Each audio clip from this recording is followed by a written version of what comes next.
Hi, this is Cheryl with the Cut at Home Design Team. I'm here today with a pocket page or a pocket letter. If you haven't received one before, this is often how they arrive to you. They come in a standard business envelope, a number 10 envelope if you're an office geek like me.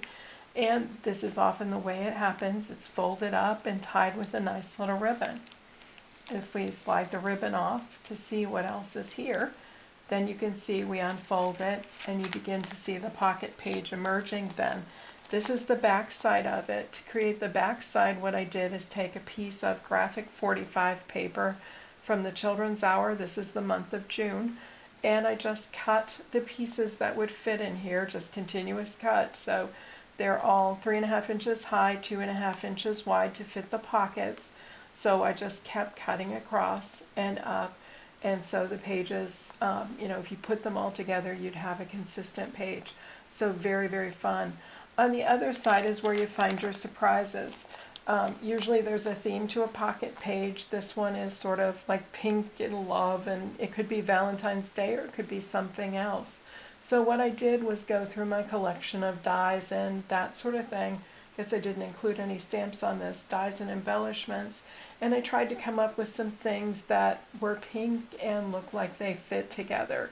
And so that's what I've got here. Now the paper in the pocket, again, that 2.5 by 3.5 piece of paper is the same one here. This is just the back side of that.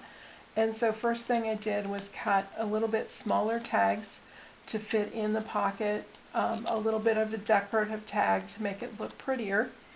And again, I cut some different designs out. Again, it's all up to you what you want to do. Sometimes people have all embellishments in here.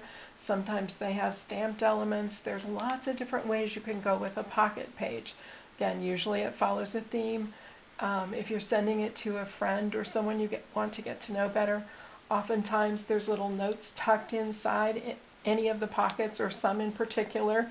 There may be some questions the person who sent it to you is asking you to answer and that sort of thing. So they can be a lot of fun, again, whether or not you know the person that you're working with on the other end. A couple of these elements I cut out in white. The flowers up here in the corner, the feathers were actually off-white. And then this topper, I don't know what else to call it, plus the key. All of those were cut in white, and I added the color using my Chameleon markers.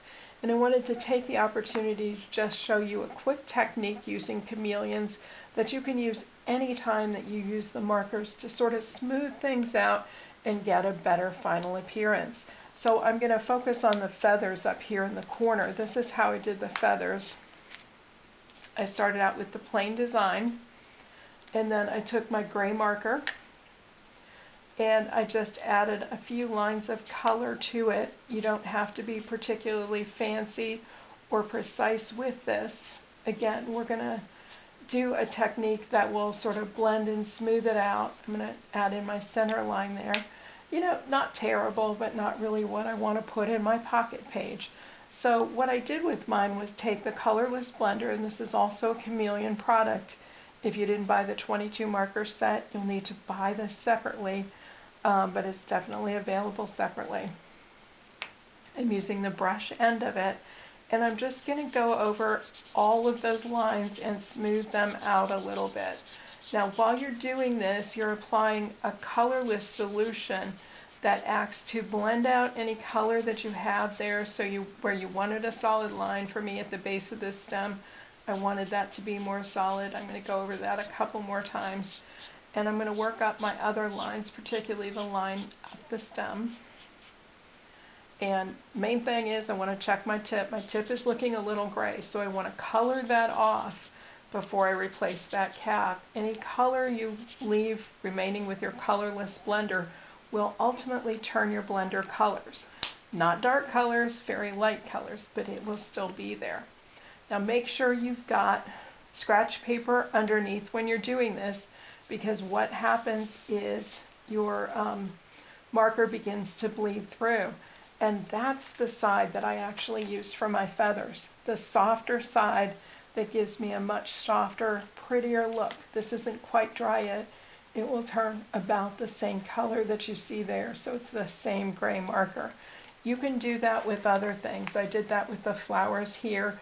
When I was coloring the flowers, the very inside part where I thought it would be lighter, I used the fusing chamber with my pink marker, and I colored it lighter, then put the darker at the edge, at the top of the flower, excuse me. I went over the entire thing with my colorless blender just to smooth it all out, and you get a much nicer finished result. Same thing with my stems, even though I was keeping them a consistent color, going over with the colorless blender, again, got me a little bit softer coloration and a little color variation. You can see some lights and darks in there, and I didn't take the time to use the fusing chamber. I just let what happened naturally happen with that blender pen. And again, same thing with my key and with my topper here. I've got nice variation, and it's really as a result of using the colorless blender and not because I was spending a lot of time with the fusing chamber. So there's lots of tips and tricks for using your chameleons. Again, be sure to watch those videos on the Chameleon website. You'll pick up on a lot of those, experiment with them. I think you'll really like the markers for a lot of different things. I want to show you in another week or two about coloring things that you've stamped with them. There are some specific inks and papers that you want to think about using. Thanks for joining me today. Have a great day.